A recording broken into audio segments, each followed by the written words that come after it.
Mungkin alur ceritanya akan beda jauh dari filmnya guys, karena Mimin sudah urutin sebaik mungkin agar mudah dimengerti.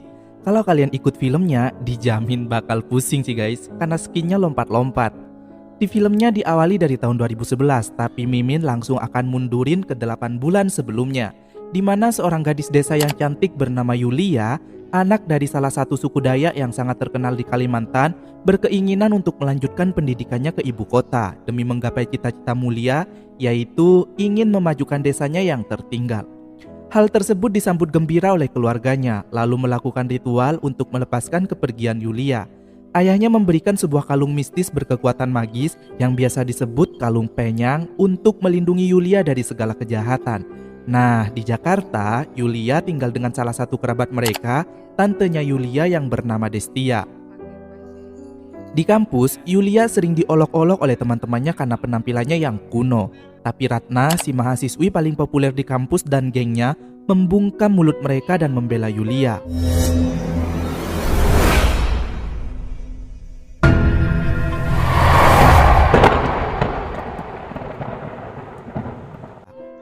Kecantikan Yulia yang natural membuat beberapa cowok di kampus tertarik. Salah satunya si paling kaya, Raymond, dan juga Boy yang diam-diam naksir pada Yulia semenjak tak sengaja bertabrakan.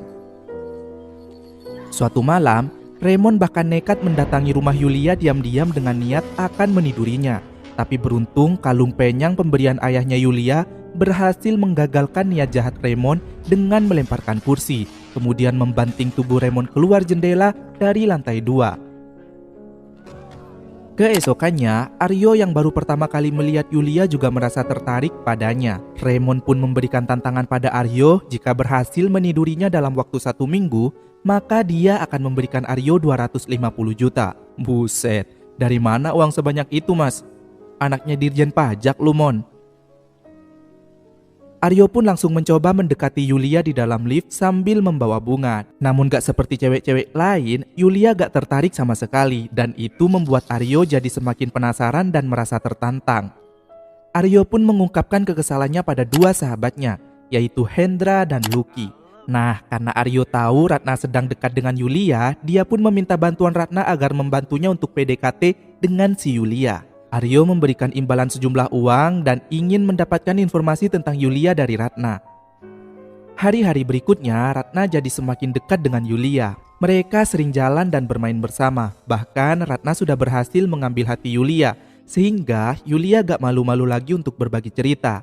Ratna juga memberikan Yulia dress kekurangan bahan yang biasa dipakai cewek-cewek kota. Sudah hampir 1 minggu, Aryo belum juga bisa mendekati Yulia. Belum lagi dia sudah menerima tantangan dari Raymond untuk meniduri Yulia dalam waktu seminggu. Akhirnya Aryo lagi-lagi meminta bantuan Ratna untuk membawa Yulia ke pestanya malam ini dengan pakaian seksi. Karena Aryo gak ingin kalah dari Raymond, Ratna pun bersedia membantunya dengan imbalan uang 3 kali lipat dari sebelumnya. Kemudian Ratna pun menghubungi Yulia untuk mengajaknya pergi ke pesta dengan menggunakan dress seksi yang dibelikannya dan juga gak perlu memakai kalung penyang, melainkan kalung emas berlian. Saat Ratna menjemput Yulia, awalnya Yulia ragu berpakaian kekurangan bahan seperti itu guys. Belum lagi jika dia harus melepas kalung penyangnya. Tapi karena dia percaya pada Ratna, Yulia pun akhirnya luluh. Mereka pun pamit pada Tante Destia dan langsung meluncur menuju pesta. Nah, disinilah petaka dimulai guys. Ratna dan Hendra sengaja memasukkan obat tidur di minuman Yulia. Sementara Lucky hanya melihatnya saja tuh guys. Ratna kemudian memaksa Yulia untuk minum dan tanpa sadar Yulia pun mulai larut dalam dunia malam. Saat Mama Bobo, Aryo membawanya ke kamar lantai atas. Hal itu disaksikan oleh Raymond hingga dia kesal karena sudah kalah taruhan. Aryo menyuntikkan obat perangsang sekaligus obat tidur dan mulai memperkaos Yulia. Sementara Raymond pergi dengan kesal. Raymond diikuti burung gagak hitam saat mengemudi hingga dia lepas kendali dan mobilnya berguling santai tuh guys. Kita kembali ke acara pesta. Usai Aryo puas mengeluarkan susu kentalnya, Hendra lanjut masuk dan juga memperkaos si Yulia yang sudah mulai lemah dengan sirup marjan koko pandan tumpah di mana-mana. Setelah Hendra muncrat, rupanya Boy sejak tadi diam-diam memperhatikan mereka, lalu mendatangi Yulia saat semuanya sudah sepi. Kemudian Boy membantu Yulia yang terkulai di lantai berdiri dan meletakkan di ranjang untuk ditusuk kembali. Meski sudah tak berdaya, Yulia mencoba melawan dan memberontak. Hal itu membuat Boy kesal hingga terpaksa memukul kelapa Yulia dengan botol minuman beling sampai pecah dan mengeluarkan jus stroberi. Kemudian saat Yulia pingsan, Boy lanjut menggenjotnya kemudian pergi setelah keluar putih-putihnya. Setelah pesta selesai, Aryo, Hendra, dan Lucky kembali mendatangi Yulia untuk mengecek kondisinya di kamar. Dan betapa terkejutnya mereka saat melihat kondisi Yulia yang pingsan mengenaskan bersimbah sirup marjan koko pandan. Ketika Lucky memastikan Yulia masih bernafas, mereka membawanya pulang dan meletakkan tubuh Yulia yang pingsan penuh merah-merah dan cairan berbau pandan itu di depan pintu rumah tantenya. Lalu mereka segera buru-buru pergi dari sana. Alhasil, Tante Destia sangat terkejut syok melihat kondisi keponakannya itu. Dan setelah dibawa ke rumah sakit, dokter berkata jika Yulia diperkaos secara bergilir bertubi-tubi hingga itunya memar dan robek. Dan ada salah satu benturan keras di kepalanya hingga membuatnya koma. Destia mencoba melaporkan kejadian itu pada pihak universitas, tapi gak mendapat info apapun.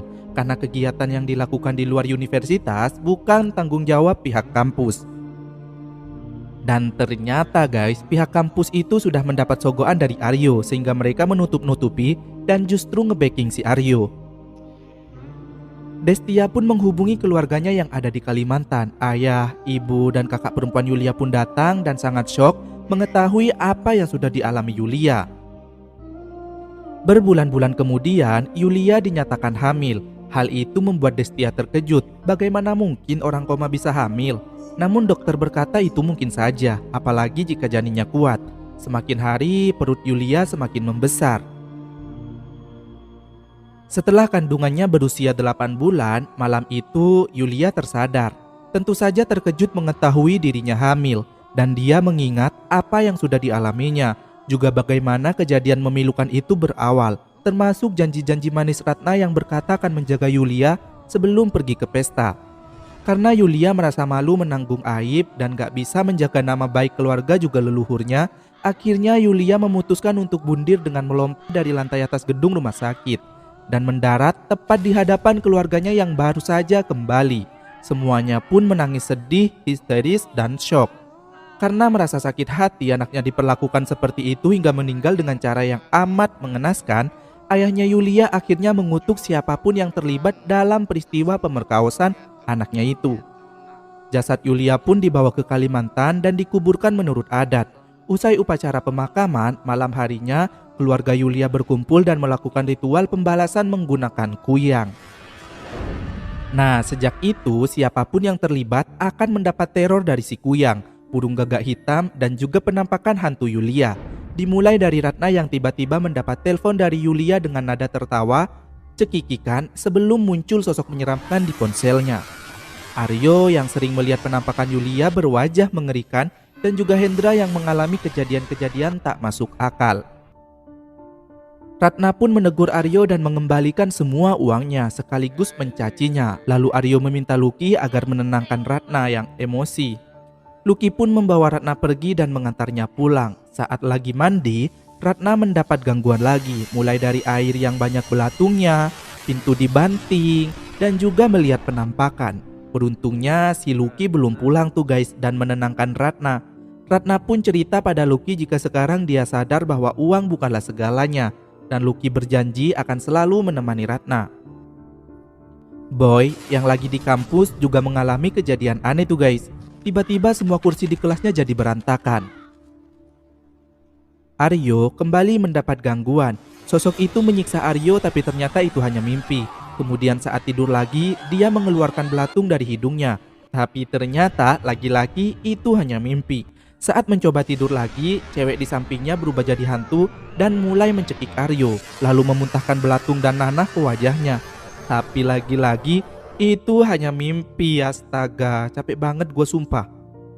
Hendra kembali mengalami hal aneh. Sendok dan garpu yang tiba-tiba bengkok sempurna. Lalu magicomnya mengeluarkan burung gagak hitam hidup dan terbang. Ketika menceritakan kejadian anehnya itu pada Aryo, Aryo justru berkata jika itu mungkin cuma berasal dari rasa takutnya Hendra saja. Kemudian menyuruh Hendra segera pulang. Padahal dia sendiri juga mengalami gangguan dalam tidurnya tuh guys. Saat pulang ke rumah, Hendra lagi-lagi mengalami keanehan. Pintu yang sudah dia kunci dan gembok terbuka berulang kali. Kemudian saat membuat kopi di dapur, kulkasnya terbuka sendiri bahkan goyang-goyang sendiri. Sebelum akhirnya ada sosok menyeramkan yang muncul dan menyerang Hendra. Di tempat lain, Boy diteror dan dihabisi di kamar mandi oleh hantu Yulia. Kemudian Hendra yang lagi enak-enak tidur, tiba-tiba saja tubuhnya melayang sendiri dan menghantam kipas angin yang menyala hingga lehernya tersayat dan meninggoy. Usai pemakaman Hendra, Lucky menyindir halus Aryo. Dia berkata, "Makanya, kalau apa-apa tuh harus dipikir dulu. Sekarang fatal kan akibatnya?" Kemudian Lucky segera pergi ketika melihat ada Kuyang.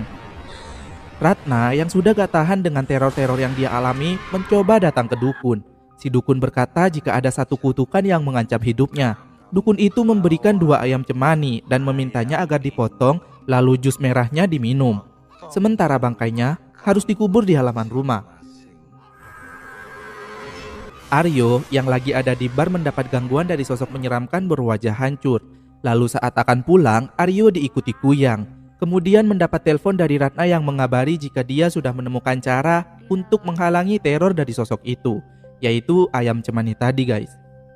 Setibanya di rumah, Aryo langsung melakukan ritual tersebut, meminum jus stroberi ayam lalu menguburkan bangkainya di halaman rumah.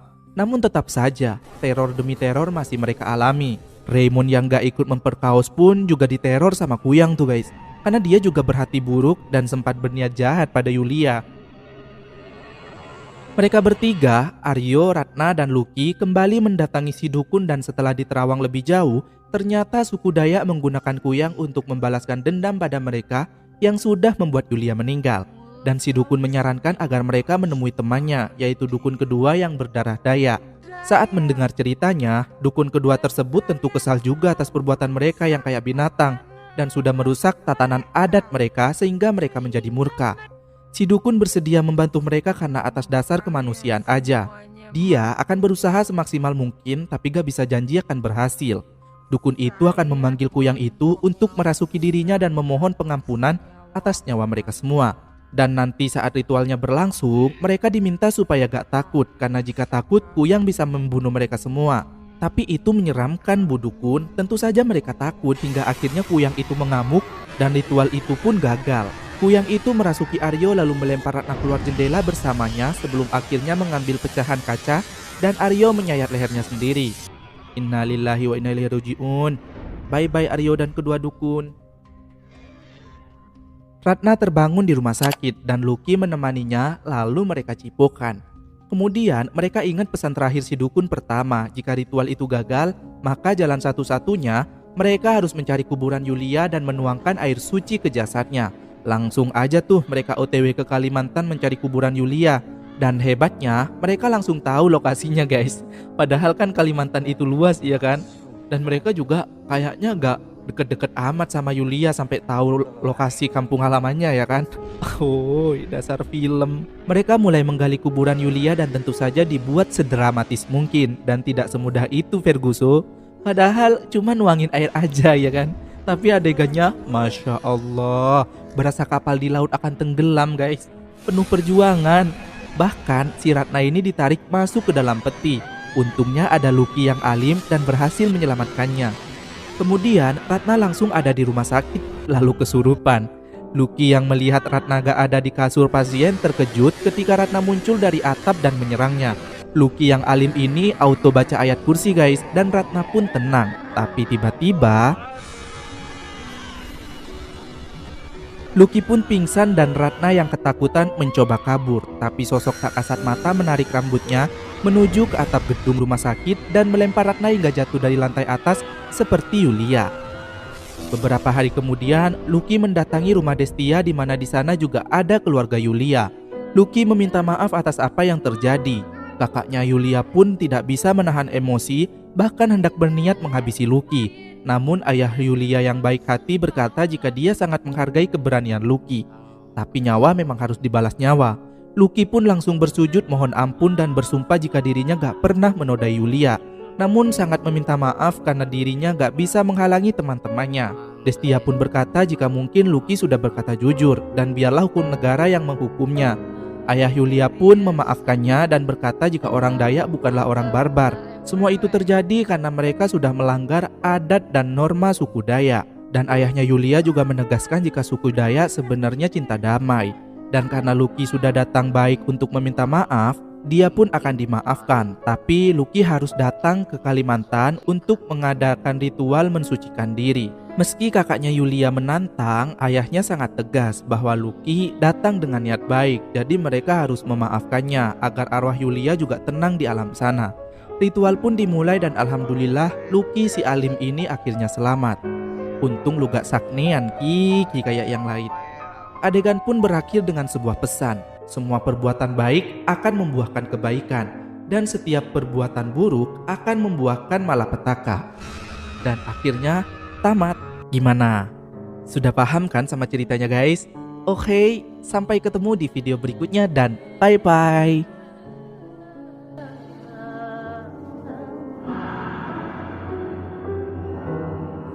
Iyo Apang, aku kan maingat petehmu. Yulia berjanji akan buli Luwita.